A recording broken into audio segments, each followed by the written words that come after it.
Hello, everyone. I'm bullish on the market. Flip a coin. Flip a coin. Bullish, bearish. Oh, the market's going to chop. Flip a coin.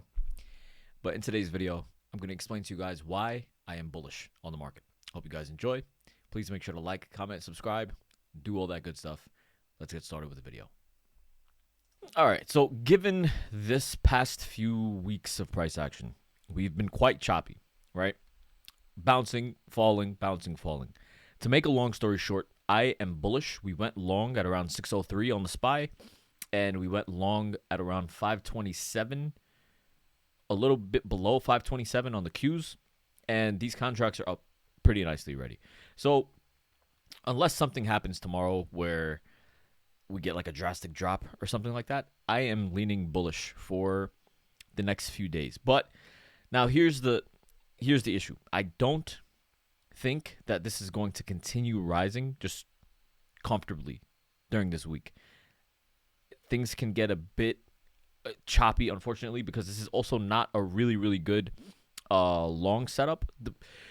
Something like this would need to explode to the upside. Do I think we're going to get a massive explosion to the upside? We see a downtrend formed on the NASDAQ on the daily time frame, right? We're clearly at levels of resistance here, not only on the uptrend line, but also the downtrend line that we created from back in December. Now, when that happens, all right, so when there's converging trend lines approaching a point, we either chop around and it becomes a bit weak and then it bounces afterward, or we get an explosive move to the upside within a very short time frame. And it's never a safe bet to trade based off of whether we're going to get a short-term, very strong bounce. Does that make sense? So just on a daily time frame, based off of what I'm seeing right now, I don't think we're going to automatically just get a very good explosive move to the upside. But now this is a daily time frame of the ES futures. This is also not... It's screaming bullishness. Clearly screaming bullishness. We can see that this is a bull flag being formed here. We're at a level of resistance. The 6100 level on the ES, major resistance as well. But this, I'm assuming, right, just purely based off of price action, regardless of my bias, if the ES can hold above 6050, then yes, it can continue rising. But do I think we're going to get a rip to the upside above 6100, above 6112 tomorrow? It would be nice, but I don't personally think that it can happen. I wouldn't be like, basically what I'm saying is I wouldn't be surprised to see if the market just chops around at a level of support. 6050 and 6030 are very important major levels of support. Those levels need to hold. If they do, so I'm assuming just purely based off of the stock price action, we might have a little bit more room to go. And I'm going to show you guys just a few reasons why I think that might be the case, aside from just the daily chart on these. But, you know, not to beat a dead horse. But, yeah, so that's that for now. Let's go ahead and look at the large tech stocks, the VIX, and other indicators of why this week probably not going to be a straight shot to the moon, okay?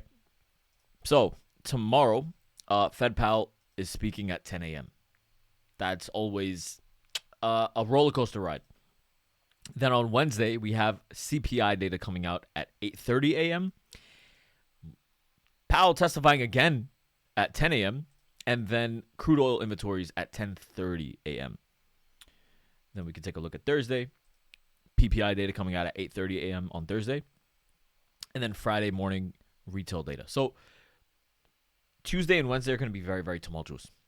And that's something to take into consideration here. And if you haven't noticed, tumultuous actually became one of my favorite words over the past few years. It means basically like confusing, disorderly. That's what I think the market is going to be over the next few days. So with that being said, we're going to start off by looking at the VIX. The VIX is very important because it has an inverse relationship to the market. If the VIX falls, then the overall market is going to be rising. What we're looking at right now on the VIX higher highs, but this is also showing clear-cut weakness. The issue is that the $16 range is very, very important support. And you can see that it's really trying to hold this level of support. Even though I want the VIX to fall lower, this is not an extremely bearish situation yet on the VIX. It could really just end up bouncing off of the $15.50, $16 range, and the market will end up dipping a bit. So the VIX is not screaming bearishness. Like I said, if the VIX is screaming bearishness, then that's great for longs. That's great for bulls in the stock market. But because the VIX is still holding support, it's not a clear-cut, easy indication to be very, very bearish on the market. So the next thing that we have to look at is we're going to run through these large tech stocks. Essentially, we're going to look at all these large tech stocks to see how much more room they have to the downside and whether they're finding support. Because if they are finding support and they're starting to bounce, then the overall market should get some love, primarily from these large winning tech stocks, and then the SPY and the NASDAQ will end up bouncing in my, from what we've been looking at. So Apple holding support, the 223 level, major support on Apple. It held. Now we're holding above the 225, 226 area. Doesn't look great. By no means does Apple look like a really solid buy, but still technically does have a bit more room to go if we get a retest back down to 223, 220. But this is not like a clear-cut bullish, oh man, great opportunity to go long. There's that on Apple. NVIDIA, however, really rallied off of the lows, and NVIDIA is getting back into its stride. It's back above 130. It's holding above 132. So this is a really good sign for what was going on with that whole deep seek stuff. So it's trying to fill this gap. You know, the deep seek news, where basically China released a $6 million faster and cheaper version than ChatGPT, where ChatGPT took like hundreds of billions of dollars. China released something worth $6 million. So that dropped NVIDIA's price 17% overnight.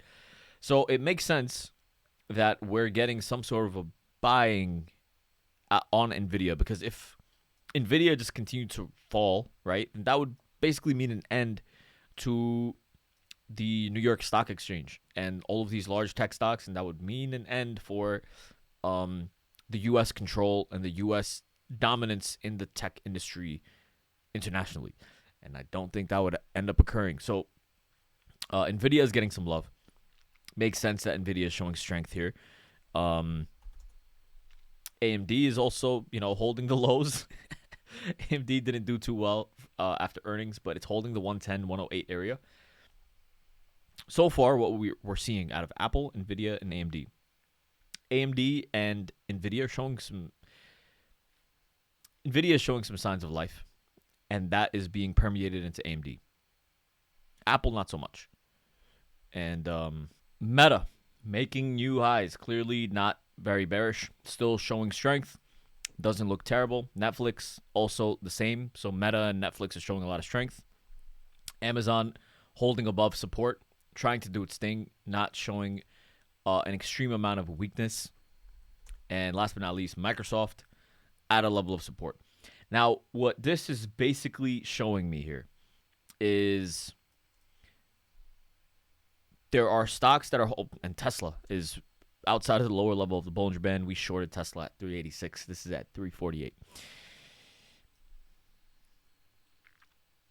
Just wanted to throw that out there. So now, this Tesla is actually one of the main reasons why I wanted to go long, because I don't think there's going to be that much more room to the downside on Tesla. And the reason for that is because we're trading outside of the lower level of the Bollinger Band. And again, when we do trade outside of the lower level of the Bollinger Band like this, it means that the price wants to regain back inside the Bollinger Band. So given the fact that NVIDIA is showing strength, Meta and Netflix are both showing strength as well.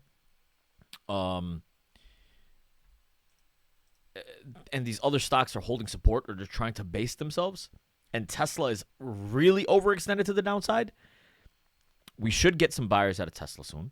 And there isn't that much more room to the downside, in my opinion, in the market. So, yeah, there's a bit more room to the downside on Apple. We didn't look at Google. Same concept. It's literally the same thing. So, NVIDIA is showing strength. These other stocks don't have that much more room to go to the downside. I could be wrong, but I'm generally not very wrong. So, these contracts, the longs that we took are already up 15-20%. Let's see if they can continue. I don't think it's going to be a straight shot upwards, honestly. And especially during this market environment, it is very, very important to be quick and be open-minded to changing your bias. So the past few days, I've been telling people, hey, look, if we go long one day, by no means am I trying to be correct. We're here to try to make money, right? So if we're long one day and tomorrow it's bearish, I'm going to lean bearish. And then if there's a bearish move the day afterward, and then the fourth day it becomes bullish, we're going long. So we're like, during choppy market environments, yes, you can just completely have a bias and say, hey, I'm bearish. I'm bearish. I'm bearish. I'm bearish. I'm bearish. I'm bearish. But that hinders the amount of potential money-making opportunities that you have in the market. If there are 30 high-quality, successful, high-probability trades that you can take, but you are just willing to take 5 of them in one singular direction, you are essentially hindering and stunting your portfolio's growth. So during choppy market environments, you need to be very nimble and you need to have proper risk management. If you cannot do that, then you're going to lose your account, and this is not something that is for the faint of heart, really. But thankfully, for this year so far, we've had a very, very spectacular, amazing success rate, and it's just going to continue. So I hope you guys enjoyed this video. Please make sure to like, comment, subscribe, do all that good stuff, and I will see you guys bright and early tomorrow morning. Be safe out there. Thank you.